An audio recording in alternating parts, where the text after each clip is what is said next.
భాగస్వామిగా ఉన్నటువంటి ఇప్పుడు కూటమిలో ఉన్నటువంటి ఎంపీ గారు అయినటువంటి కృష్ణదేవరాయలు గారు పార్లమెంట్ లో ఏదో లేవనెత్తాడు. దాని తర్వాత అక్కడ గవర్నమెంట్ అడిగింది, ఆయన ఏదో రిపోర్ట్లు ఇచ్చాడు. సో కదులుతుంది అసలు డొంక అంతా.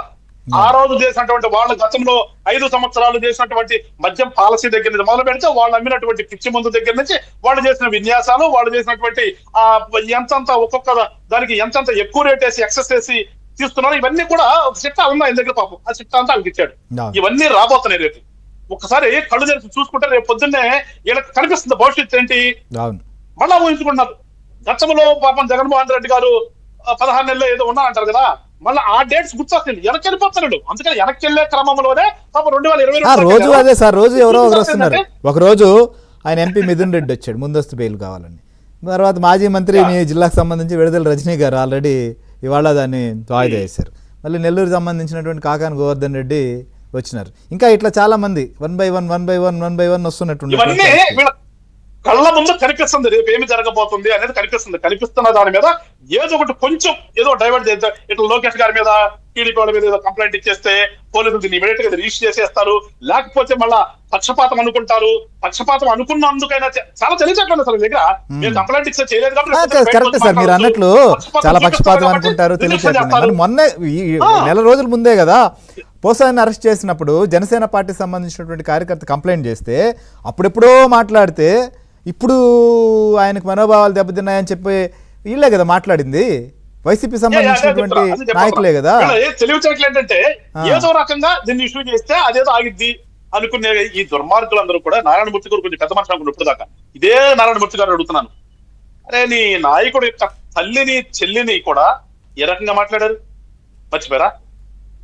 రాజశేఖర్ రెడ్డి గారి కుమారుడు జగన్మోహన్ రెడ్డి, కానీ వైఎస్ షర్మిలమ్మ రాజశేఖర రెడ్డి గారి కూతురో కాదో తెలియదు అన్నటువంటి ఈల పార్టీలో ఇవాళ వాళ్ళ సంఖ్యలో తిరుగుతున్నటువంటి సోకాల్డ్ బ్యాచ్ ని పెట్టుకున్నటువంటి ఈ ప్రభుత్వలు ఎట్లా అసలు మాట్లాడతారు, బయట తిరుగుతారు. అసలు ఏమన్నా కొంచెం మానవత్వం కానీ అసలు మనిషి పుట్టుక వీళ్ళ దగ్గర మనిషి పుట్టుకుంది. అసలు విజయమ్మ తల్లి అంట, విజయమ్మ తల్లి రాజశేఖర రెడ్డి గారి నాన్న, కానీ షర్మిల గారి దగ్గరికి వచ్చేదానికి విజయమ్మ కూతురే గాని రాజశేఖర రెడ్డి గారి కూతురు కాదు అని చెప్పేసి మాట్లాడినటువంటి ఎదవలు ఉన్నటువంటి ఈ సమూహం ఏం మాట్లాడతారండి అసలు మనుషులను వీళ్ళు? అంటే వీళ్ళ నాయకుడు యొక్క తల్లిని వీడు పక్కన తిరిగేవాడే నువ్వు కాదు సో డాష్ డాష్ అని చెప్పి తిట్టితే వాడి కోసం వీళ్ళు బెయిల్ చేసి తీసుకొచ్చి వాడిని కూర్చోబెట్టుకున్నటువంటి ఈ సమూహం, ఈ యొక్క పిచ్చి సమూహం, ఈ దొంగ సమూహం ఇవాళ మళ్ళా వీళ్ళకి మనోభావాలు ఉన్నాయి. వీళ్ళ నాయకుడికి ఏదో 2 కొమ్ములు తగిలిస్తే మనోభావాలు దెబ్బతిన్నాయా? దానికోసం జనం అందరూ తన్నుకుంటారా? గ్రూపుల మధ్య తగు, అది గ్రూపుల మధ్య తగు అంటే అదే ఆ మాత్రం తెలియదా? తర్వాత నాకంటే కొంచెం ఎక్స్పర్ట్ కాబట్టి ఉమేష్ గారు కూడా చెప్తారు గ్రూపుల మధ్యన తగు అంటే ఏంటి? గ్రూపుల మధ్యన తగు అంటే ఏది గ్రూపుల మధ్యన తగు అంటారు? ఏది 2 మతాల మధ్యన తగు అంటారు? ఏది సొసైటీలో వైషమ్యాలు రెచ్చగొట్టే ప్రకటన అంటారు? అసలు ఇవేమి తెలియకుండా ఎక్కడదో 22లో ఒకటి పట్టుకొచ్చి 2 కొమ్ములు పెట్టారు, అందులో పట్టుకొచ్చి అసలు అజమార్గం అంటారు అనేది. వీళ్ళు ఏదైతే కంప్లైంట్ ఇచ్చారో ఆ కంప్లైంట్ నిజంగా సోషల్ మీడియాలో వచ్చిందా? వీళ్ళు ఇలా సృష్టించారా దాన్ని? అసలు అది రేపు ఎంక్వైరీ చేస్తాం కదా, అది ఇన్వెస్టిగేషన్ ఆఫీస్కి వెళ్ళాలి. నా ఆలోచన ఏంటంటే వీళ్ళు ఒక ఫోటోని ఏదైతే చెప్తున్నారో వీళ్ళు క్రియేషన్ చేసి పైన ప్రభాస్ గారు ఫోటో పెట్టి ఆఫ్ లో వీళ్ళ నాయకుడు ఫోటో పెట్టి వీళ్ళ కొమ్ములు పెట్టుకుని వీళ్ళ కామెంట్లు పెట్టుకుని తీసుకొచ్చి ఒక యాడ్ చేసి వాళ్ళు కంప్లైంట్ ఇచ్చారని నేను అంటున్నాను. ఆ దిశగా మేము రేపు ఎంక్వైరీ చేయమంటాం. మేము ఎవరు ఏదైతే బయటకు వస్తా అసలు ఇది మర్చిపోయి ఏదో ఇచ్చేస్తే ఇవాళ మాకేదో జరిగిపోయింది ఇదేదో జరిగిపోయింది అనుకుంటానికి నిజంగా అంటే అసలు రాజేస్తుంది, నవ్వు వస్తుంది వీళ్ళు చూస్తే. వీళ్ళ యొక్క మనస్తత్వానికి వీళ్ళ యొక్క భావజనానికి వీళ్ళు నిజంగా వీళ్ళు ఎట్లా మనుషులండి వీళ్ళు? అరే నీ వాళ్ళను కూడా తిట్టుకునేటువంటి మీరు ఏదో ఎక్కడ వింటాం, ఆకలేస్తే పాము పిల్లలు తింటది అని చెప్పేసి చెప్తుంటారు కథలు. మరి ఏదో ఉంటుంది మనం అయితే చూడలేదు, కానీ అంతకంటే నీచంగా వీళ్ళని వీళ్ళే తిట్టుకుంటారు, వీళ్ళ వాళ్ళని వీళ్ళే తిట్టుకుంటారు, వీళ్ళ పోట్లు వీళ్ళే పెట్టుకుంటారు. ఇంత దిగజారిపోయినటువంటి బ్యాచ్ అంతా ఇవాళ వచ్చి ఏదో 22లో ఏదో మార్పింగ్ చేశారు ఏదో అంటారు.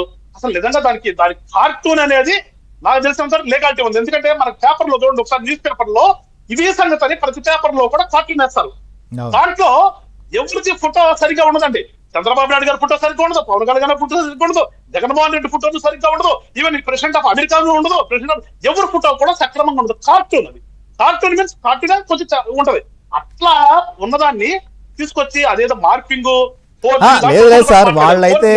వాళ్ళైతే ఏ నాయకుడు సంబంధించినటువంటి కుటుంబాన్నైనా వాళ్ళకి సంబంధించినటువంటి పుట్టుకలైనా మాట్లాడచ్చు, అదే చెప్తున్నా ఫోటోలు సార్. చేయొచ్చు, అసలు వాళ్ళ ఒప్పుకోలేదు పిల్లల పైన సార్. ట్రోల్ చేయొచ్చు, వాళ్ళు పవిత్ర స్నానాలు చేసినా కూడా దానికి కామెంట్లు చేయొచ్చు. శ్రీహరి గారు.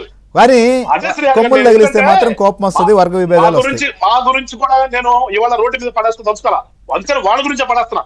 మీ యొక్క తల్లి చెల్లినే రోడ్డు మీద పడేసినటువంటి సమూహంలో ఉన్నటువంటి మీరు ఏం మాట్లాడతారంటాను. ఇంకా మా గురించి పెద్ద అనుకోవాల్సిన పల్లె ఎదుటాడు గురించి అసలు మా ఇంట్లో ఉన్న భార్యని చెల్లిని తల్లిని పెళ్ళాన్ని చుట్టుకునే ఈ ఎడవలందరూ వచ్చేసి ఎదుటాడు తిడతారు పెద్ద విశేషం ఉంది సార్. అందుకని మమ్మల్ని అన్నదాని గురించి నేను పట్టించదు కదా. పవన్ కళ్యాణ్ గారు స్నానం చేస్తుంటే ఏ రకంగా పెట్టారు చూసాం, కానీ నథింగ్ బాధ అబౌట్ ఇట్. ఎందుకంటే జనం తెలుసు ఏంటనేది, జనం ఇవాళ గ్రహించాలి ఏమి జరుగుతుంది రాష్ట్రంలో, ఏ పార్టీ వాళ్ళు ఏ రకంగా చేస్తున్నారు, ఏ పార్టీలో ఉన్నటువంటి పిచ్చినాళ్ళందరూ ఏ రకంగా పోస్టింగ్లు పెడుతున్నారు, ఎవరు ఏ రకంగా ఈ సోషల్ మీడియాని అనాగరిక చర్యలకి అసాంఘిక చర్యలకు వాడుతున్నారు అనేది ప్రజలు గమనించారు కాబట్టి కదా 120 సీట్లు మార్పించింది. సో అలాంటప్పుడు ఆ ఎదవుల గురించి నేను పెద్దగా ఆలోచించాల్సిన పని లేదు. కానీ ఇవాళ నారాయణమూర్తి అనే వ్యక్తి కొంచెం విఘ్నుడని నేర్పుతారు అనుకునేవాడి. ఈ పిచ్చి కంప్లైంట్ లో సంతకం పెట్టాడు, అది కూడా నాకు డౌట్ వస్తుంది. అసలు పాపం ఆయన పెట్టాడా, అది కూడా అసలు అది ఫోర్జరీ లాగా అనిపిస్తుంది. మాట్లాడలేదు పోలీస్ స్టేషన్ కాడికి వెళ్ళాడు, కంప్లైంట్ ఇచ్చిన తర్వాత పాపం ఆయన అంటే ఆయన చెయ్యి వణికినట్టుంది, పాపం సంతకం పెడతాను కదా భయపడినట్టున్నాడు. అది స్పష్టంగా కనిపిస్తున్న సంతకంలో ఆయన కూడా నేను తప్పు చేస్తున్నా భావనతో సంతకం పెట్టించినట్టుంది. సో అలాంటి ఒక పిచ్చి సమూహం సార్ అది. అందుకని నేను ఎప్పుడు కూడా వైఎస్ఆర్ పార్టీ అనేది రాజకీయ పార్టీ అనను, అది ఒక దొంగల సమూహం. ఎందుకంటే వాళ్ళ మీద కేసులు కోర్టు అంటూ ఉంటాయి, కేసులు రకరకాల కేసులు ఉంటాయి. ఒకటి కొట్టుకున్న కేసు ఉంటుంది, రైట్ లేదంటే ఇంకోటి పొలిటికల్ కేసు అంటే మా మీద పొలిటికల్ కేసులు పెట్టారు అయి ఉంటాయి. కానీ ఈ ఆస్తులు కొట్టేశాడని చెప్పేసి పెట్టినటువంటి కేసుల్లో ఉన్నటువంటి వాళ్ళని ఎట్లా రాజకీయ నాయకులు అంటాం? వాళ్ళ ఎప్పుడు కూడా రాజకీయ నాయకులు కాలే వాళ్ళు. అందుకనే వాళ్ళని ఒక దొంగల సమూహం ఏర్పడ్డారు. ఒక భావోద్వేగంతో పాపం ప్రజలందరూ ఓట్లేసి పోయిన తరంలో వాళ్ళు గెలిపించారు. ఏదో వచ్చిందంటే ఎప్పుడు ఏంటంటే దేవుడు రాసి పెట్టుంటారని ఎప్పుడో రాసి పెట్టారు, వచ్చారు. అంతకు మించి వాళ్ళకి పొలిటికల్ పార్టీ వైఎస్ఆర్ పార్టీ రాజకీయ నాయకుల్లాగా కొంచెం ప్రవర్తించనే కోరుతుంటే ఎప్పుడు అవతారం వచ్చిందంటున్నా ఎప్పటికైనా సరే అవతారం